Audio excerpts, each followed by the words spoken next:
సీతారామాభ్యాం నమః. శ్రీ గురుభ్యో నమః. శ్రీమద్ వాల్మీకి రామాయణము బాలకాండము 57వ సర్గము. విశ్వామిత్రుడు రాజర్షి అగుట. త్రిశంకు మహారాజు సశరీర స్వర్గప్రాప్తికై వశిష్ఠ మహర్షిని ప్రార్థించుట, అందులకు ఆయన నిరాకరించుట. తరువాత ఆ రాజు ఆయన కుమారులను అభ్యర్థించుట. ఓ రాఘవ, మహాత్ముడైన వశిష్ఠునితో వైరము పూనుట వలన తనకు కలిగిన పరాభవాన్ని గుర్తు చేసుకుంటూ విశ్వామిత్రుడు మిక్కిలి పరితపించసాగాడు. తరువాత అతడు పదే పదే నిట్టూరుస్తూ పట్టమహిషితో కూడి దక్షిణ దిశకు వెళ్ళి ఫలమూలములను మాత్రమే ఆహారంగా తీసుకుంటూ ఇంద్రియ నిగ్రహముతో మిక్కిలి తీవ్రమైన తపస్సును ఆచరించాడు. అక్కడ ఆయనకు హవిష్యందుడు, మధుష్యందుడు, దృఢనేత్రుడు, మహారథుడు అను 4 పుత్రులు కలిగారు. వారు సత్యవచనులు, ధర్మపరాయణులు. అతడు 1000 సంవత్సరములు తీవ్రంగా తపస్సు చేసిన తరువాత సృష్టికర్త అయిన బ్రహ్మ ప్రత్యక్షమై మహాతపస్వి అయిన విశ్వామిత్రుడితోటి ఇలా అన్నాడు: ఓ కౌశిక, నీవు నీ తపశ్శక్తిచే రాజర్షులు పొందెడు లోకములను జయించితివి. నీవు ఆచరించిన ఈ తపశ్చర్యను బట్టి నిన్ను రాజర్షిగా గుర్తించుచున్నాను. లోకములను సృష్టించువాడును మహా తేజస్వియు అయిన బ్రహ్మదేవుడు ఇట్లు పలికిన తరువాత తన సత్యలోకానికి వెళ్ళాడు. ఆయన వెంట వచ్చిన దేవతలను దివికి వెళ్ళారు.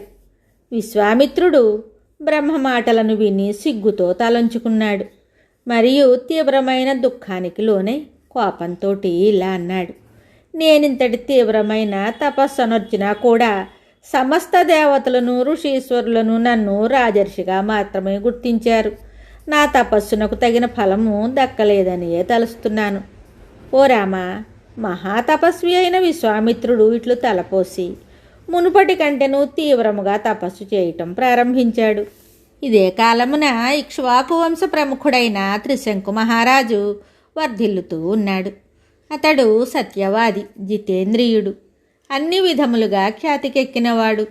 ఓ రఘువర, గొప్ప యజ్ఞములను చేసి ఆ ప్రభావమున దేవతలకు నివాస భూమి అయిన స్వర్గానికి సశరీరముగా వెళ్ళవలననే బుద్ధి పుట్టింది అతనికి. వెంటనే అతడు వశిష్ఠ మహర్షిని ఆహ్వానించి ఆయనకు తన సంకల్పాన్ని తెలిపాడు.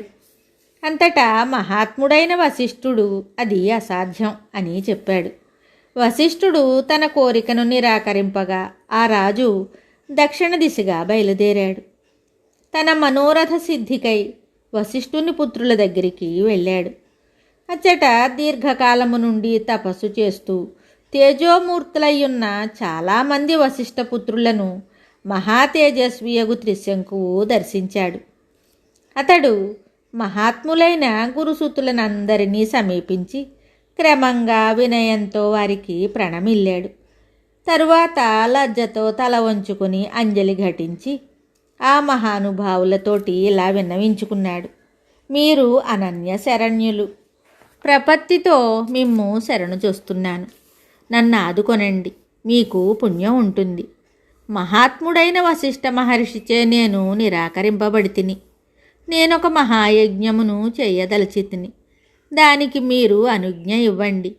గురుపుత్రులైన మీ అందరికీ నమస్కరించి మిమ్ము వేడుకుంటున్నాను. తపమొనరించుచున్న బ్రహ్మవేత్తలైన మీకు శిరస ప్రణమిల్లి ప్రార్థిస్తున్నాను. నేను సశరీరముగా దేవలోకమును పొందగోరుచున్నాను. నా మనోరథ సిద్ధికై పూజ్యులైన మీరు విచ్చేసి నాతో యజ్ఞమును జరిపించగలరు. ఓ తపోధనులారా, ఈ విషయమున వశిష్ఠముని చేత నేను తిరస్కరించబడితిని. యజ్ఞకార్యసిద్ధికై గురుపుత్రులైన మిమ్ములను ఆశ్రయించుట తప్ప నాకు మరి ఒక మార్గము కనిపించటం లేదు. ఇక్ష్వాకు ప్రభువులందరికీ పురోహితుడైన వశిష్ఠుడే వారికి పరమగతి. విద్వాంసులైన పురోహితులు రాజులను సర్వదా ఉద్ధరిస్తూ ఉంటారు. మీరు వశిష్ఠుని అంతటి వారు. అందువలన పూజ్యులైన మీరే మాకు రక్షకులు.